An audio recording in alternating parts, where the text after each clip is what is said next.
उमात्मा त्वं गिरिजामती सहचरा प्राणा शरीरं गृहे पूजा ते विषयोग भोग रचना निद्रा समाधि स्थिति संजारा पदयोपदक्षण विधि स्तोत्राणि सर्वा गिरौ यत् यत् कर्म करोमि तत् तत् अखिलम शंभो तवाराधनम। नमस्कार, स्वागत है आपका आचार्य वाणी में। मैं आचार्य डॉक्टर विक्रमादित्य आपके साथ हूँ। ग्रहों का योग कैसा बन रहा है आपके लिए, इसका आपको अच्छे से ज्ञान हो जाना चाहिए।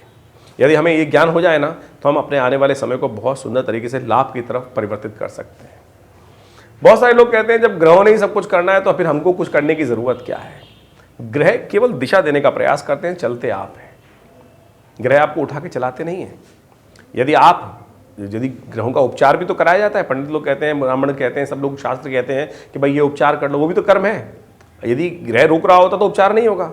लेकिन आप अपने आप को यदि परिवर्तित करने का प्रयास करें, ज्ञान के द्वारा सही मार्ग को पकड़ने का प्रयास करें, तो आप अपने बड़े से बड़े कष्ट को दूर करने का योग बना सकते हैं। उसके लिए आवश्यकता है ज्ञान की सही दिशा की। ज्योतिष वो विज्ञान है कि जो आपको सही दिशा, सही ज्योति, सही ज्ञान की तरफ, ज्ञान का ही तो प्रकाश का अर्थ है, तो वो ज्योतिष प्रकाश जो सही दिशा आपकी तरफ प्राप्त करा दे, ज्ञान का उदय कर दे, वही ज्योतिष विज्ञान है। उसके द्वारा आप समझ सकते हैं कि ग्रह दिशा कहाँ आपको ले जा रही है, कहाँ आपको रुकना है, कहाँ आपको चलना है, कहाँ आपको स्पीड बढ़ानी है, कहाँ आपको रुकना है। तो यही समय ज्योतिष का बताता है आपको, तो सही दिशा है समझने का प्रयास करना चाहिए। मार्च का महीना आरंभ हो रहा है। मार्च के महीने में कई प्रकार के ग्रहों के योग बन रहे हैं और ये ग्रहों के योग आपके साथ क्या खेल खेलने वाले हैं आपको समझ लेना चाहिए। सूर्य इन दिनों विशेष तौर पर शनि को अस्त करके बैठे हुए हैं और आपकी राशि के अनुसार ही बात करें तो सुख वाले भाव, चतुर्थ भाव में ये ग्रहों का योग बन रहा है। सूर्य शनि की युति है और विशेष तौर पर शनि अस्त चल रहे हैं और आपके लिए कई प्रकार से थोड़ा सा परेशानी करने का योग बना रहे हैं। कार्य को यदि आप सही रूप से कर लेंगे तो सही रूप से ठीक भी कर सकते हैं कार्य को। इसके साथ साथ आपकी राशि के अनुसार से यदि हम बात करें तो शुक्र भी परिवर्तन की तरफ जा रहे हैं, बुध भी परिवर्तन की तरफ जा रहे हैं। ये सारा परिवर्तन विशेष तौर पर क्या कुछ होगा, बुद्धि स्थान में जाकर बुध का क्या कुछ करने, बुध बेसिकली बुद्धि स्थान में जाकर नीच के हो जाएंगे। एग्जाम चल रहे हैं, बुद्धि का विद्या का स्थान पंचम भाव माना जाता है। पंचम में ही राहु चल रहे हैं और वहाँ बुध के साथ विराजमान होकर ध्यान रखते हुए वृश्चिक राशि वाले बच्चों को विशेष तौर पर ध्यान रखना है। बुध का वहाँ आगमन, राहु का वहाँ योग कहीं ना कहीं आपको भ्रमित कर सकता है। ऐसे में कुछ खास उपचारों की ज़रूरत है, वो आपको सिलसिलेवार तरीके से कर लेना चाहिए। अन्यथा सिलसिलेवार तरीके से नहीं करेंगे तो कहीं ना कहीं ग्रहों का प्रभाव नेगेटिव हो सकता है, सफलता में बाधा उत्पन्न करने के योग दे सकता है। तो वृश्चिक राशि वालों को विशेष तौर पर समझ लें। देखिए, जो हमने कहा कि सूर्य का शनि के साथ योग बन रहा है, ये वैसे तो संसार के दृष्टिकोण से देखा जाए तो कलह देता है, देश में कहीं ना कहीं अहिंसा का वातावरण बनाता है, उठापटक के योग बनाता है। यही प्रभाव आपके अंदर भी देता है। यावत पिंड तथा ब्रह्मांड शास्त्र कहता है कि जो पिंड है उसी रूप से उसका बड़ा स्वरूप जो है ये समस्त संसार है। तो संसार का ही छोटा रूप ग्लोब के रूप में, पिंड के रूप में आपका शरीर है। तो ग्रहों का प्रभाव वहाँ भी हो रहा है, तो आपके अंतर्द्वंद को भी बढ़ा रहा है ये ग्रहों का योग। तो ऐसे में उसको शांत कैसे किया जाए, क्या उपाय किया जाए, वो हम सिलसिलेवार तरीके से बताते हैं। और ऐसे में कई ग्रहों का योग बड़ा विचित्र बनने वाला है इस समय में। कई योग ऐसे बनने वाले हैं कि जो एक क्षण मात्र में यदि उपाय कर लें आप तो आपके कष्टों को दूर करने वाले। मार्च के आरंभ में ही ऐसा योग बनेगा, समझ लीजिए, और वो उपाय आप कर लें तो आपके जीवन में समस्त ग्रहों का कष्ट दूर होने के योग बन सकते हैं। 1 मार्च के दिन ग्रहों का योग दिखाता है कि फागुन के महीने के कृष्ण पक्ष की षष्ठी तिथि है, शुक्रवार का अवसर है। तुला राशि में 12वें भाव में चल रहे हैं चंद्रमा। ये थोड़ा कष्टकारी है, जुर्माना करने वाला है, नुकसान देने वाला है, स्वास्थ्य का ध्यान रखने की ज़रूरत है। तो इस दिन विशेष तौर पर ध्यान रखते हुए कार्य करें, आपके लिए अच्छा है। गौ सेवा करें, गौ का आशीर्वाद दें, गाय को रोटी खिलाएं, ये सब उपाय करेंगे तो अच्छा रहेगा। नए कार्यों को आरंभ करने के लिए दिन अच्छा है। रवि योग विद्यमान है जो 12:48 से आरंभ होकर रात्रि तक रहेगा। तो इस सदुपयोग करते हुए समय का कार्य करना चाहिए आपको। जहां बताया सावधानी वहाँ सावधानी रखें। 2 मार्च के दिन फागुन की विशेष तौर पर कृष्ण पक्ष की सप्तमी तिथि है। वृश्चिक राशि में चंद्रमा का आगमन हो जाएगा। सुबह 8:20 पर शनिवार का योग बन रहा है, लेकिन भद्रा भी साथ साथ विद्यमान है। 7:54 से लेकर करीब करीब रात्रि में 8:25 तक रहेगी। तो भद्रा का दोष लगता है नए कार्यों को आरंभ करने के लिए। लेकिन एक बात का ध्यान रखें, छोटा कार्य कर रहे हैं अभी करके थोड़ी देर में आरंभ खत्म हो जाएगा तो उसके दोष नहीं है। बड़ा कार्य जिसमें महीनों, 2 महीने, 15 दिन, 20 दिन लगना है उस कार्य को पूर्ण करने के लिए, तब फिर विघ्न का योग बनता है। तो ऐसे में नए कार्यों को नहीं करने चाहिए। छोटे मोटे कार्य जो कर रहे हैं वो रूटीन के कार्य हैं, उनमें कोई भद्रा दोष देखने की आवश्यकता नहीं। कई लोग तो ऐसे होते हैं कि भैया जो रोज का काम कर रहे हैं उसमें भी राहु काल को देख लेते हैं। नित्य प्रति के कार्यों में राहु काल की आवश्यकता नहीं है ये सब देखने के लिए। भद्रा दोष बड़े लंबे कार्य चल रहे हैं तो उन सब में दोष लगने के योग बनते हैं, तो उसका ध्यान रखते हुए कार्य करना चाहिए। देखिए आप शनिवार का अवसर है, ग्रह योग जो आपकी राशि के अनुसार से बन रहे हैं, परिवर्तन का योग बना है। चंद्रमा विशेष तौर पर सुबह 8:20 पर लग्न में आ जाएंगे, थोड़े कमजोर हैं, तो यानी नए विचार तो देंगे, नई शक्ति का संचार करेंगे, लेकिन थोड़ी सी उसमें शक्ति कम होगी। उसकी शक्ति को बढ़ाने का प्रयास आपको करना चाहिए। शक्ति बढ़ेगी हनुमान जी से, तो कोई हनुमान जी का स्तवन करें, उससे आपको लाभ प्राप्ति के योग बनेंगे।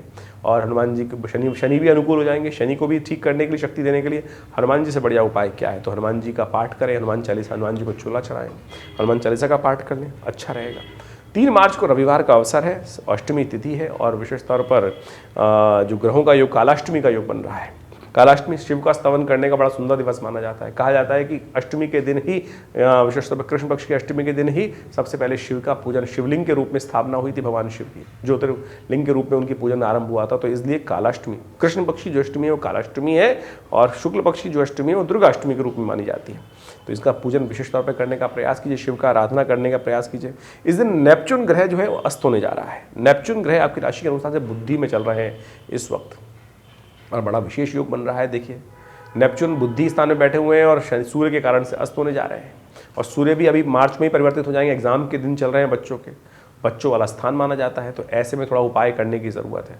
नित्य प्रति भगवान सूर्य को थोड़ा सा मीठा डालकर जल का से अर्घ दें, ये बड़ा श्रेष्ठ उपाय। इससे नेपच्यून को भी शक्ति प्राप्त होगी और साथ साथ बुद्धि में विकास होने के योग बनेंगे और साथ साथ राहु का भी उपचार होगा और सूर्य का भी उपचार होगा। ये उपाय कर लीजिए, कुछ दिन लगातार करने का प्रयास कीजिएगा, क्योंकि करीब करीब महीने खंड तक ये नेपच्यून अस्त रहने वाले हैं और सूर्य भी यहाँ आने वाले हैं। तो ऐसे में ध्यान रखते हुए कार्य करना चाहिए, अन्यथा ये कष्ट होने के योग बन सकते हैं। इस उपाय को करेंगे तो कहीं ना कहीं लाभ के योग बनेंगे। एक बात का और ध्यान रखिएगा, 3, 4, 5 3 तारीख को मध्याह्न के बाद से विशेष तौर पर गंडमूल नक्षत्र आरंभ हो जाएंगे। ज्येष्ठा और मूल, पहले ज्येष्ठा रहेगा, फिर उसके बाद मूल नक्षत्र का योग बनेगा। तो ये मूल शांति अवश्य करा लीजिएगा। जो जातक जन्म ले घर में, तो उनकी मूल शांति अवश्य जन्म में ही करानी चाहिए। जन्म से लेकर 27 दिन तक ये योग बनता है, तो उसी में 27 दिन तक 1000 मंत्र नित्य प्रति जप कर मूल शांति अवश्य कराएं। छोटा सा प्रयोग है, लेकिन जीवन पर्यंत कष्ट को दूर करने के लिए इससे सुगम मार्ग नहीं तो ये मूल नक्षत्र में जन्म लिए हुए व्यक्ति, गणमूल नक्षत्र में जन्म लिए हुए व्यक्ति जीवन पर्यंत कष्ट पाते हैं और फिर उनको समझ में नहीं आता है क्या योग बनता है। हमने ऐसे बहुत सारे लोग देखे और फिर जब मूल शांति बड़े में कराई तो उनके जीवन में जो इतने समय से कष्ट चल रहा था वो दूर हुआ। विवाह नहीं हो रहा था, बिजनेस नहीं चल रहा था, कई प्रकार के योग और दिक्कत और कर रखी थी, लेकिन जैसे ही मूल शांति हमने पकड़ी कि भैया तुम्हारी मूल शांति हुई थी, जब पता चला नहीं तो हमने उसी वक्त जब नक्षत्र घूम के आया 27 दिन के अंदर, तब से आरंभ करा के अगले 27 दिन तक वो पूजा कराई और फिर मूल शांति कराकर उनके जीवन में उत्थान के आगे बढ़ने के सुंदर योग बने, जो पहले समझ में नहीं आ रहे थे। अनेक उपाय करने के बाद भी मूल शांति नहीं हुई, तब तक कष्ट जीवन में बना रहा। तो अवश्य इस बात का ध्यान रखते हुए कार्य करना चाहिए।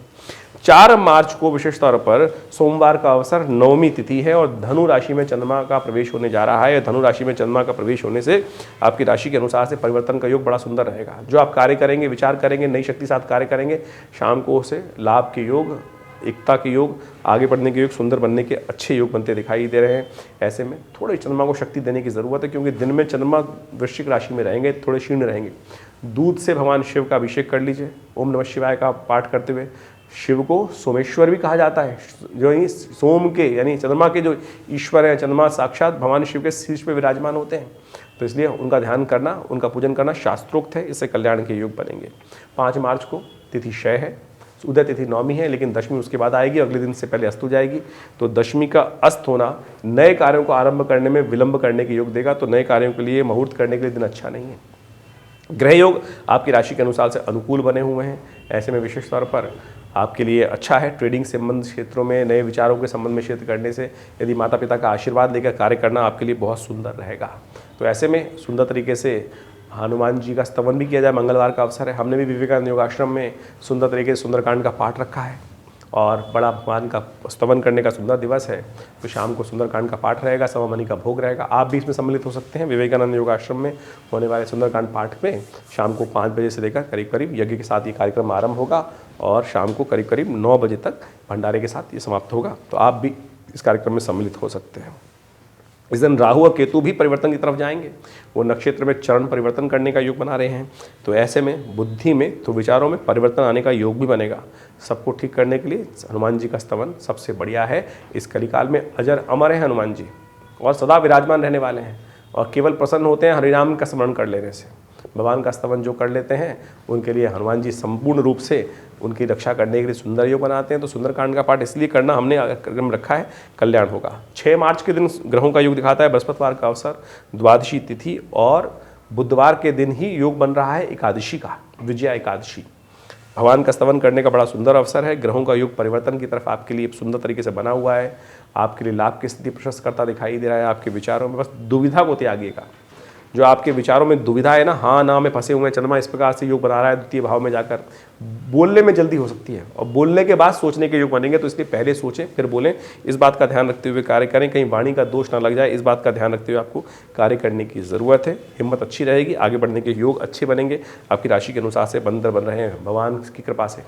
भगवान का सुबह सुबह शालिग्राम जी का पूजन करें और व्रत रखें तो बहुत अच्छा रहेगा। शालिग्राम जी का चरणामृत ग्रहण करें और ये विजया जो एकादशी है बहुत सुंदर रहेगी आपके लिए। 7 मार्च का दिन ग्रहों का परिवर्तन का दिन है, बृहस्पतिवार का अवसर, द्वादशी तिथि, लेकिन 2 ग्रह परिवर्तन की तरफ जा रहे हैं। चंद्रमा ऑलरेडी परिवर्तित हो चुका है, रात्रि में मकर में आ गए हैं, दशम आपके तृतीय भाव में मंगल के साथ उच्च के होकर विराजमान हो गए हैं। लेकिन साथ साथ दिन में सुबह 9 बजे के आसपास, 9:30 बजे बुध परिवर्तित होंगे, जो विशेष में पंचम भाव में चले जाएंगे आपकी राशि के अनुसार से। कुंभ में चले जाएंगे शुक्र 10:30 बजे के आसपास। तो ये दोनों के परिवर्तन बड़े महत्वपूर्ण परिवर्तन हैं, इनका प्रभाव बहुत व्यापक होने वाला है। तो ये बहुत बढ़िया तरह से हम आपको अलग से वीडियो में समझाएंगे, लेकिन आप क्या उपाय करें आपकी राशि के अनुसार से आपको समझ लेना चाहिए। बृहस्पतिवार का अवसर है, ज्ञानी जन लोगों का साथ लें, ब्राह्मणों की सेवा करें, पीले वस्त्र का दान करें, यह अच्छा उपाय है। लेकिन ये परिवर्तन आपके लिए बड़ा महत्वपूर्ण है। बुद्धि स्थान में बुध नीच की होकर जा रहे हैं, राहु के साथ योग बना रहे हैं, तो बुद्धि कहीं ना कहीं नेगेटिव हो सकती है, कमज़ोर हो सकती है। उसको ठीक करने के लिए ज्ञानी जन का साथ, पीले रंग का उपयोग, बुद्धि पे तिलक लगाएं और खासतौर पे वाणी ध्यान रखते हुए कार्य करें। बुद्ध के निमित्त उपाय करें, ब्रांग डिंग ब्रोंग से बुधाय नमः इस मंत्र का जप करें। कुछ दिन लगातार ये उपाय करेंगे तो अच्छा रहेगा आपके लिए। 8 मार्च का दिन बड़ा शुभ दिवस है, साल में एक ही बार आता है ये दिन, शिवरात्रि का महापर्व। और फागुन में तो 2 महारात्रियाँ आती हैं। हमारे शास्त्रों में 3 महारात्रियाँ विद्यमान है, दीपावली महारात्रि, होलिका महारात्रि और शिव महारात्रि। फागुन में 2 महारात्रियाँ आती हैं, शिव महारात्रि और होलिका महारात्रि। समस्त मनोरथों को सिद्ध करने वाली रात्रि कही जाती है। इस दिन विशेष तौर पर भगवान शिव की अनन्य श्रद्धा के साथ आराधना की जानी चाहिए। और भगवान शिव का स्थान संसार में सबसे सर्वोपरि है। कहा जाता है कि जिस यज्ञ में, जिस पूजा में शिव को स्थान नहीं दिया जाता, पूजा निष्फल रहती है। तो किसी न किसी रूप में इस पूरी संस्कृति में, संपूर्ण विश्व में शिव का स्थान अवश्य ध्यान रखते हुए कार्य पूजन करने का प्रयास करना चाहिए। हमने विवेकानंद योग आश्रम में बड़ा कार्यक्रम रखा है शिवरात्रि का महापर्व के दिन। उसमें रुद्राभिषेक रहेगा, शिव का पूजन रहेगा, रुद्र यज्ञ रहेगा, पार्थिव शिवलिंग का निर्माण कर सुंदर अष्टाध्यायी के द्वारा, रुद्र अष्टाध्यायी के द्वारा उनका नमस्ते रुद्रमन्य वतो तई खवे नमः बाहुभ्यामुतते नमः जाति रुद्र शिव तनोर घोरा, सुंदर इसके द्वारा नमस्ते रुद्रमन्य इस मंत्र के द्वारा भी भगवान का सुंदर अभिषेक रहेगा। आप सब लोग इसमें सम्मिलित हो सकते हैं। बड़ी सुंदर तिथि है जिस दिन, शुक्रवार के दिन त्रयोदशी उदय तिथि है, शाम के समय प्रदोष काल में भी त्रयोदशी तिथि रहेगी, इसलिए प्रदोष का योग भी बन रहा है। और साथ साथ रात्रि में 10 बजे के आसपास चतुर्दशी आ रही है। तो महाशिवरात्रि का पर्व बहुत सुंदर रूप से विद्यमान है। तो इसका संपूर्ण रूप से पूजन करके लाभ लें। विवेकानंद योग आश्रम में होने वाले इस यज्ञ में भी रहेंगे उपस्थित तो बहुत सुंदर रहेगा। ग्रह योग आपके लिए बड़े सुंदर बने हुए हैं, पराक्रम को बढ़ाने वाले बने हुए हैं।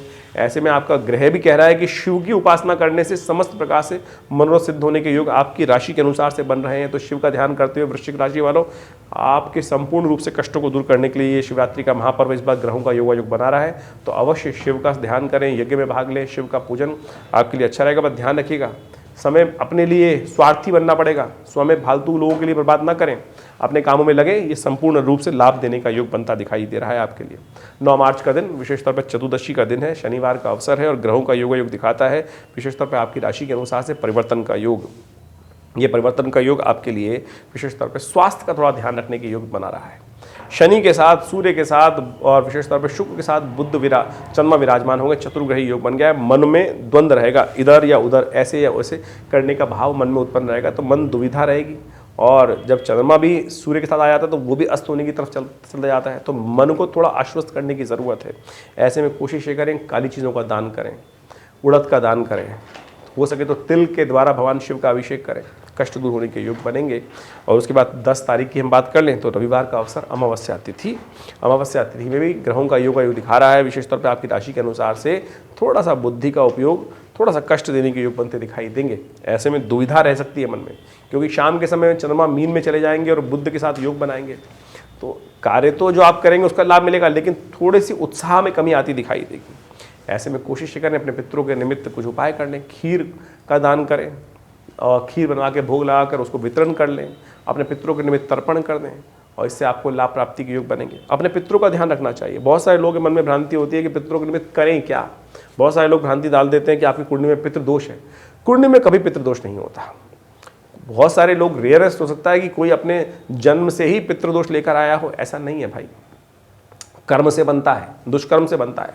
आपने जिस परिवार में आपने जन्म लिया है, उस परिवार के प्रति जो पितृ है, जो आपके माता पिता पूर्वज जो हैं, उनके प्रति आपने दायित्व नहीं निभाया, तब आपके कुंडली में पितृदोष बनेगा। जन्म से कैसे आ जाएगा पितृदोष?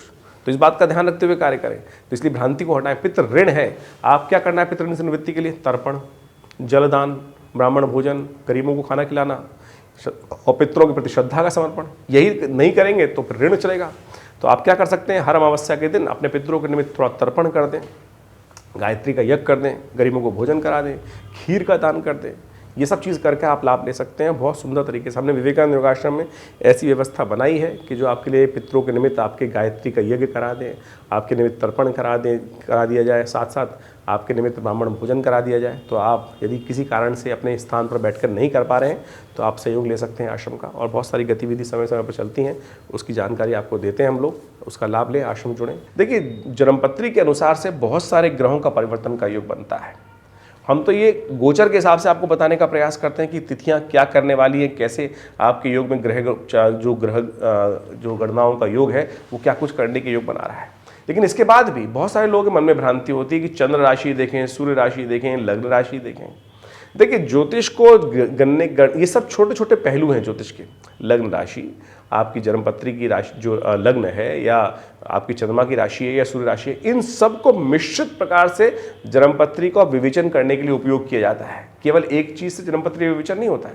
तो यदि आपकी मेष लग्न है या मेष राशि है या सिंह कुछ और लग्न, आपकी सूर्य राशि कोई और पड़ रही है, तो सबको देखेंगे तो आपका थोड़ा सा उसका योग बनता दिखाई देगा। लेकिन जब हम ज्योतिषियों के पास जाते हैं तो वो पूरी तरह से अपने ज्ञान के अनुसार से गणनाओं को देखते हुए आपको बहुत बढ़िया तरीके से उसका एनालाइज करके बताते हैं।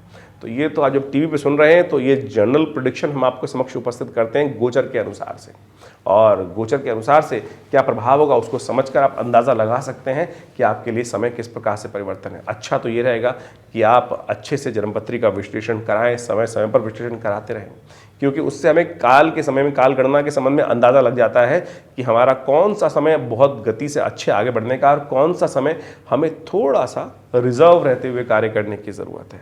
कहाँ हम अच्छे से खेलेंगे तो बहुत बढ़िया तरीके से जीवन में उन्नति करने के योग बना लेंगे, लेकिन जब हमें समय हमारे विपरीत चल रहा है तो हमको सावधानी से, बहुत अत्यधिक सावधानी रखते हुए कार्य करने की ज़रूरत है। तो ये काल गणना को समझने के लिए अच्छा रहता है कि हम समय समय पर अपनी जन्मपत्रियों का, अपने समय का विश्लेषण हमारे ज्योतिष विज्ञान के माध्यम से करते रहें। तो उसके लिए हमारे आश्रम की सुंदर व्यवस्था आपके समक्ष उपस्थित है। नंबर्स आपके सामने चल ही रहे हैं और आश्रम में समय समय पर बहुत सारे अद्भुत कार्य होते ही रहते हैं। जैसे अभी शिवरात्रि का महायज्ञ का अनुष्ठान है और विशेष तौर पर ये बहुत सुंदर अनुष्ठान है जो आश्रम पर चलेगा। इस दिन, शिवरात्रि के दिन जो इस बार योग बन रहा है 8 मार्च के लिए, वो बड़ा अद्भुत योग है। और ऐसे में संपूर्ण रूप से हमारे यहाँ भगवान शिव की बहुत सुंदर तरीके से पूजा रुद्राष्टाध्यायी के द्वारा विभिन्न पूजन करने का सुंदर व्यवस्था रहती है। और हम सामूहिक तौर पर सबको निमंत्रित करते हैं कि शिवरात्रि के दिन आएँ और भगवान शिव का षोडशोपचार पूजन करें। और विशेष तौर पर भगवान शिव के पार्थिव शिवलिंगों का निर्माण किया जाता है और उन सब जो भी यजमान इत्यादि उपस्थित होते हैं उनके सबके द्वारा उनका पूजन अलग अलग से करने की व्यवस्था हमारे आश्रम पर की जाती है। तो आप सब भी उस कार्यक्रम में सादर आमंत्रित हैं और उसमें स्थान आरक्षित कराने के लिए आप नीचे दिए फ़ोन नंबर्स पे फ़ोन करके संपर्क साध कर आप अपने स्थान को आरक्षित कर सकते हैं। जो दिल्ली में तो वो तो अच्छे से आ ही सकते हैं इस कार्यक्रम में भाग लेने के लिए, लेकिन जो तो बाहर हैं उनको अपने यदि इस कार्यक्रम में भाग लेना है तो अपने स्थान को आरक्षित करने के लिए योग्य पंडितों के द्वारा आपके नाम से रुद्राभिषेक करा दिया जाएगा और भगवान शिव का आशीर्वाद आपको प्राप्त हो, इसलिए सुंदर व्यवस्था बना दी जाएगी। तो उसके लिए आप अपने स्थान को आरक्षित कराने के लिए फ़ोन नंबर्स पर संपर्क साधकर अपनी व्यवस्था करा सकते हैं। तो ये योग बड़ा सुंदर है। शुक्रवार के दिन शिवरात्रि का योग पड़ रहा है, ऐसे में भगवान शिव की आराधना अद्भुत आनंद भाव से करें, कल्याण के योग बनेंगे, ईश्वरी कृपा से मनोकामना सिद्धि के योग बनेंगे। धन्यवाद।